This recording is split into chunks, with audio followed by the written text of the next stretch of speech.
Ciao a tutti, il 28 luglio io e Mesi abbiamo vinto il mondiale di obedience, che è stata una soddisfazione immensa, e quindi ho fatto un post sui social dove davo la possibilità alle persone di farmi qualche domanda o di soddisfare qualche curiosità, visto il grandissimo risultato che abbiamo ottenuto. Quindi risponderò ad alcune delle vostre domande, se poi ne avete di altre potete metterle nei commenti e cercherò di rispondere a tutti. Mi piacerebbe sapere come imposti l'allenamento, se ogni volta fai tutto dividi gli esercizi da allenare in base al giorno.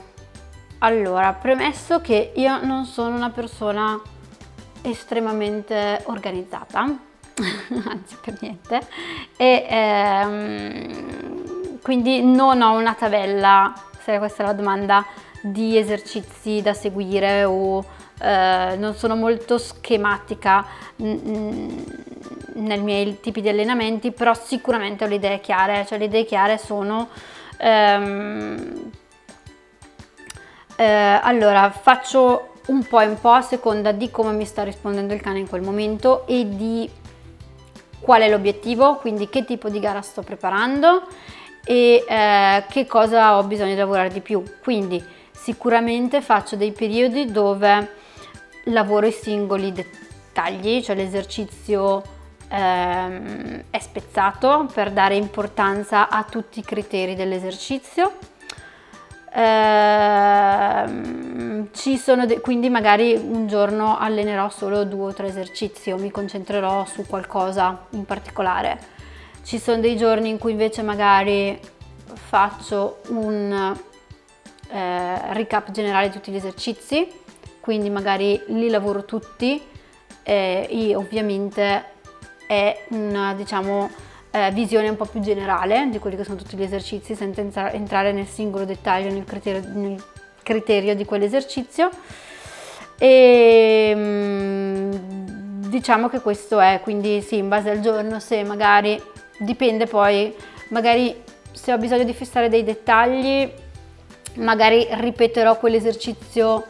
più volte durante la settimana o quel dettaglio più volte durante la settimana e poi quando penso che sia il momento lo metterò insieme. Ci sono delle volte in cui un giorno lavoriamo i dettagli, un giorno lavoriamo 2 o 3 esercizi, un giorno lavoriamo tutta una sequenza, quindi dipende molto. Ovviamente il filo conduttore di tutto questo è che cosa voglio ottenere e come mi sta rispondendo il cane e che tipo di performance sto preparando, cioè sono all'inizio, sto costruendo un esercizio nuovo, devo andare a fare una gara importante, cioè ovviamente chiaramente ogni volta se l'obiettivo cambia anche il modo di strutturare l'allenamento. Spero di aver risposto a tutte le domande, anche se in maniera un po' generale. Se ne avete delle altre potete rispondere in un commento, lasciarle nei commenti sotto il video. E stiamo preparando dei contenuti, un programma che sia un pochino più specifico e che racconti al meglio in maniera un pochino più dettagliata qual è stato il nostro percorso e quindi come abbiamo fatto dall'inizio ad arrivare fino a questo risultato e quindi a vincere il campionato del mondo, e vi terremo aggiornati.